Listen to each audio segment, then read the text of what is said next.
Finally நம்மளுடைய medical counselling committee எம்சிசிலேருந்து all India கோட்டாவோட 3rd ரவுண்டுக்கான சாய்ஸ் ஃபில்லிங்கோட கடைசி டேட்டை அனௌன்ஸ் பண்ணியிருக்காங்க. அக்டோபர் 18ஆம் தேதி நைட்டு 11:55 வரைக்கும் சாய்ஸ் ஃபில்லிங் பண்ணிக்கலாம்னு சொல்லியிருக்காங்க.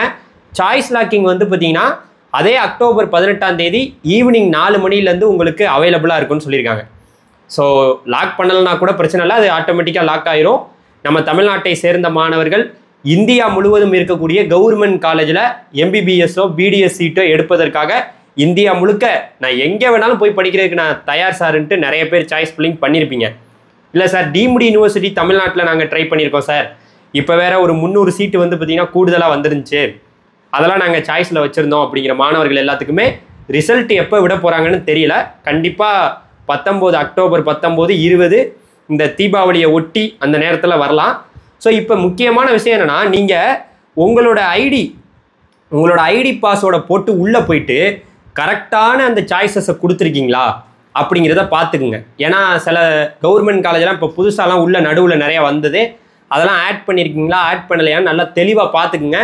ஏன்னா நமக்கு அக்டோபர் 18ஆம் தேதி நைட்டு 12 மணியோட நமக்கு வந்து முடியுது. அதனால் ஒழுங்காக இப்போவே நீங்கள் பார்த்துக்கணும். அப்புறம் அதுக்கப்புறம் நான் தப்பாக பண்ணிட்டேன் சார், ஏன்னா நிறைய பேர் நம்மளுடைய தமிழ்நாட்டு மாணவர்கள் இங்கே ஒரு காலேஜ் வந்து ஆல் இந்தியா கோட்டாவில் ஜாயின் பண்ணிவிட்டு அங்கேருந்து வேறு காலேஜ் மாறணும்னு கூட சாய்ஸ் ஃபில்லிங் பண்ணியிருக்கலாம். ஏன்னா 3rd ரவுண்டில் ரீஅலாட்மெண்ட் ப்ராசஸ் இருக்குது ஆல் இந்தியா கோட்டாவில். ஸோ அந்த மாதிரி இருக்கக்கூடிய மாணவர்கள் உங்களுடைய அந்த ஆர்டர் வந்து கரெக்டாக இருக்கா, எப்படியெல்லாம் நீங்கள் ஆர்டர் ரெடி பண்ணியிருக்கீங்க, நம்ம இப்போ பார்க்குறோம். இந்த மாதிரி ஆர்டர் வந்து நீங்கள் கரெக்டாக வச்சுருக்கீங்களா வைக்கலையான்னு பார்த்துங்க. அந்த சிஸ்டம் வந்து ஃபஸ்ட்லேருந்து தான் பார்த்துட்டு வரும். நீங்கள் எதை வச்சுருக்கீங்களோ அதை அலாட் பண்ணி கொடுத்துச்சுன்னா நீங்கள் அங்கே ஜாயின் பண்ணியே ஆகணும். ஜாயின் பண்ண முடியாதுன்னு நீங்கள் சொல்ல முடியாது. நீங்கள் டீம்டு யூனிவர்சிட்டியெல்லாம் வச்சுருந்தா ரொம்ப பத்திரமா பார்த்துக்குங்க. 2 லட்சம் ரூபாய் நீங்கள் கட்டின அந்த செக்யூரிட்டி டெபாசிட் 2 லட்சம் ரூபா ஃபைனாக போயிடும். ஸோ அதனால் பத்திரமா பார்த்துக்கணும். அதனால் ஒழுங்காக ஆர்டர்லாம் கரெக்டாக இருக்கான்னு பார்த்துக்குங்க. ஸோ நமக்கு வந்து டைம் முடிஞ்சு ரிசல்ட் வந்த அன்னைக்கு நான் உங்களை வந்து பார்க்குறேன். ஏன்னா இது கடைசி அந்த ஃபினிஷிங் பாயிண்டாக இருக்கனால இதெல்லாம் பார்த்துக்குங்கன்னு சொல்கிறேன். கரெக்டான ஆர்டரை பார்த்துக்குங்க. அதே போல் காலேஜ் அந்த எதுவும் மிஸ் பண்ணியிருக்கீங்களா, ஏதாவது ஒரு காலேஜை நம்ம ஆட் பண்ணாமல் விட்டுட்டோமா என்னங்கிறத உங்களோட எம்சிசி வெப்சைட்டுக்குள்ளே போயிட்டு நீங்கள் லாகின் ஐடி பாஸ்வேர்டை போட்டு பார்த்துக்கலாம். ஓகே, இதுதான் இப்போ இருக்கக்கூடிய லேட்டஸ்டான அப்டேட்டுங்க. ஆல் இந்தியா கோட்டாவோட 3rd ரவுண்டுக்கான ரிசல்ட் வந்து பார்த்தீங்கன்னா கண்டிப்பாக 19ஆம் தேதி அக்டோபர் 19ஆம் தேதியோ 20ஆம் தேதியோ 21ஆம் தேதியோ எப்போயோ ஒரு நாள் வந்துடும்.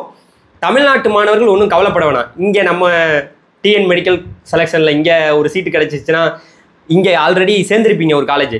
சார் ஆல் இந்தியா கோட்டாவில் ஒரு சீட்டு கிடச்சிருச்சுன்னா இங்கே நான் ரிசைன் பண்ணணும்ல சார், தாராளமாக ரிசைன் பண்ணிக்கலாம் தமிழ்நாட்டு சீட்டை, ஒரு பிரச்சனையும் இல்லை. ஸோ உங்களுக்கான இந்த ஆல் இந்தியா கோட்டாவில் சீட்டு கிடச்சிச்சின்னா அது மகிழ்ச்சியே. எங்கே எந்த நம்ம ஊரில் இருக்கவங்க சில பேர் மட்டும்தான், நம்ம இந்தியாவில் தாங்க இருக்கிறோம். நம்ம இந்தியாவில் எந்த ஸ்டேட்டில் வேணாலும் எம்பிபிஎஸ் போய் படிக்கலாம், ஃபாரின்லாம் போய் படிக்கணும்ன்ட்டு போகிறோம். ஆனால் இந்தியாவில் இருக்கக்கூடிய எல்லா ஸ்டேட்டையும் கவர்மெண்ட் காலேஜை வைக்கிறதுக்கே யோசிக்கிறாங்க.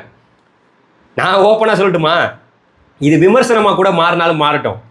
இந்தியாவில் இருக்கக்கூடிய எத்தனையோ அரசு மருத்துவக் கல்லூரிகளில் சீட்டெல்லாம் 250 சீட்டு உயர்ந்து போச்சு. நம்ம தமிழ்நாட்டில் வெக்கக்கேடு. தமிழ்நாட்டில் ஏன் வெக்கக்கேடுனா 100 சீட்டோட 16 காலேஜ் ரன் ஆகிட்டு இருக்கு, 150 சீட்டோட 15 காலேஜ் ரன் ஆகிட்டு இருக்கு. இது வெக்கக்கேடு இல்லையா? நம்ம தமிழ்நாட்டில் எவ்வளவோ நாங்கள் தான் வந்து பார்த்தீங்கன்னா மருத்துவத்துறையில் நம்பர் 1 இடம் அப்படிம்பாங்க. இங்கே சீட்டை இன்க்ரீஸ் பண்ணல ராஜா. அங்கெல்லாம் பாருங்கள், ஒரு மாநிலமும் இன்னைக்கு 250 சீட்டு வாங்கிட்டாங்க, 200 சீட்டு வாங்கிட்டாங்க. இங்கே தனியார் கல்லூரியில் சீட்டு உயர்ந்துக்கிட்டே இருக்குது, கவர்மெண்ட் காலேஜில் உயர மாட்டேங்குது. அதனால் ரொம்ப வருத்தமாகவும் இருக்குது ஒரு பக்கம். ஸோ அதனால் இந்த விஷயங்கிறது வருங்காலத்தில் மாறணும். தமிழ்நாட்டில் வந்து கவர்மெண்ட் சீட்டு கவர்மெண்ட் காலேஜில் கண்டிப்பாக உயரணும். ஸோ இப்போ வந்து இந்த ஃபைனலாக அந்த அப்டேட்டை வந்து உங்களுக்கு நான் ஷேர் பண்ணுறேன். ஸோ ரிசல்ட் வந்தோன்னே நம்ம பேசுவோம். தேங்க்யூ, பாய் பாய் டிடிஜிஸ். மறந்துடாமல் எல்லாத்தையும் கரெக்டாக பார்த்துக்குங்க. எம்சிசியோட அந்த உங்களோட சாய்ஸ் பிளாக்கிங்கு அந்த டீட்டெயில்ஸு நீங்கள் வச்சுருக்கக்கூடிய ஆர்டரு இதெல்லாம் கரெக்டாக பார்த்துக்குங்க. பாய்.